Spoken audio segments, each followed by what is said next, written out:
There's 7 things that make us old. I call them the 7 pillars. Okay. We're actually at the point where we know these 7 things will do it. One of them is mitochondrial mutations, or essentially insufficiency.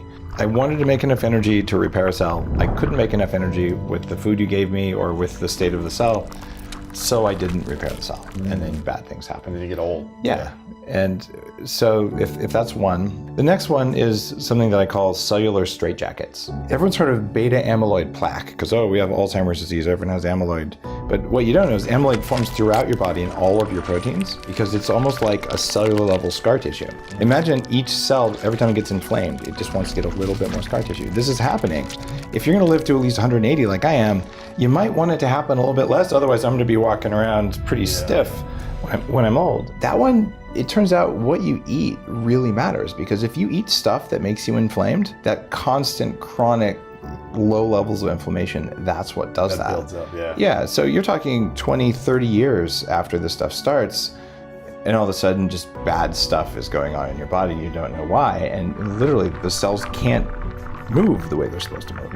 And then there's zombie cells. Cells that should die but don't. And they sit there and they take up space and resources, they make free radicals, but they don't do their job anymore. Turns out fasting causes autophagy, which is one of the ways to do it. Our cells have these things called lysosomes, and their job is to take broken down parts of the cell or parts of food metabolism and digest them and use them. So it's sort of like a furnace that burns waste, it burns garbage. So if you went to the dump, there's an incinerator.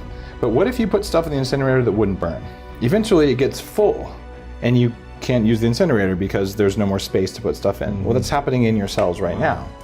So what you do is you put in less stuff in your body that your cells can't break down. So in other words, don't put the hunks of metal into the incinerator because they don't burn. To solve this problem right now, the easiest thing to do is don't eat a lot of sugar and don't eat burned meat. When you eat those things, now we know they go in and they just stick right in the lysosome, and now your cells can't burn all the other bits of protein, so you end up getting eventually zombie cells because of that. So let's put less stuff in there that's harmful. So then there's accumulation of stuff outside the cells. This is another different set of problems, and it's amazing that sometimes fasting makes a really big difference for this. Does everything, huh? As any animal ages, things that bioaccumulate get worse and worse. Otherwise, when you're 100 years old, you have 100 years of toxin buildup of these things that don't naturally leave the body. Take activated charcoal and do these things that allow the body to just naturally eliminate these things. Otherwise, they will go in and they'll be in your liver, they'll be in your brain, they'll be in your skeleton,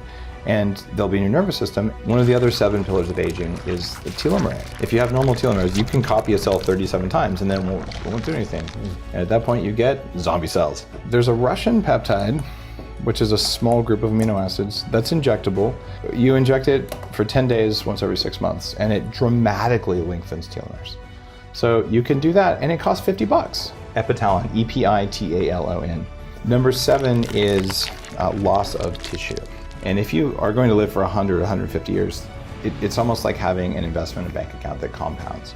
So if you're saying, I'm just gonna take aging the way it normally comes, you're gonna have really thin skin when you're old. There's things like red light therapy or just getting some sunshine.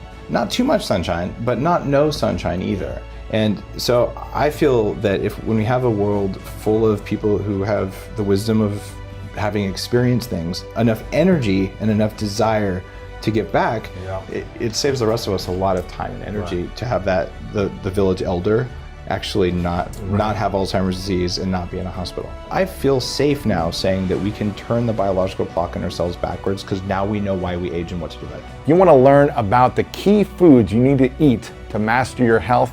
Make sure to watch this video right here. Humans who eat 2 cups of mushrooms per week do not get Alzheimer's disease. And it's because 2 cups of any type of mushroom? Any type you want. Just go to the grocery store, get some mushrooms.